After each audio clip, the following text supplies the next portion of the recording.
Yo yo, na na na na na na na, yeah.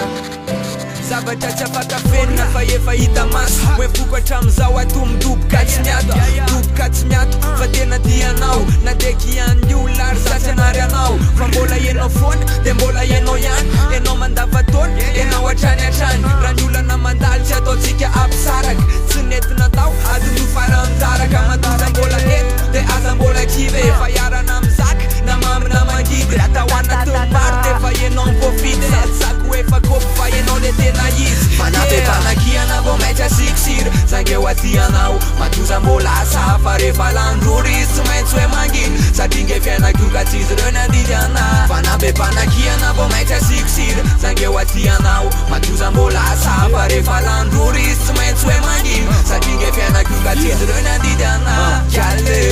maraina de manembona anao za to lasa feno anao ny tontolo andro manontolo foko milipoka feno fitiavana lahy e fitiavana torainy tsy mety golo fitiavako anao io toetrany telefona ka rehefa misonina ihany fomba tsarona fa isategondry raha matsiaro anao io foana reo ny raha nanatao rehetra to tsy ahiatonona fa na inona olana mitranga tsika roa de miaraka foana mandrakizay satria raha tsisy anao tianako de banga tsisy efa nahoana fa rehefa zay le zay ka matokiana fa za anao zay faraheriko aleo avy zay ho avy fa zay ratra anao de veriko tsika roa ifakaty foana forever tsy mizara roa de fa anakiray fanabempanakiana vao maitra sikisira zangeo atianao matoza mbola asafa rehefa landrory izy tsy maintsy hoe manginy satria nge fiainakioka tsy izy reo ny andidy ana fanabempanakiana vao maitra sikisira zangeo atianao matoza mbola asafa rehefa landrory izy tsy maintsy hoe manginy satria nge fiainakioka tsy izy reo ny andidy ana kale tsy izy reo ny andidy ana tsy izy reo ny andidy ana fa tsy izy reo ny andidy ana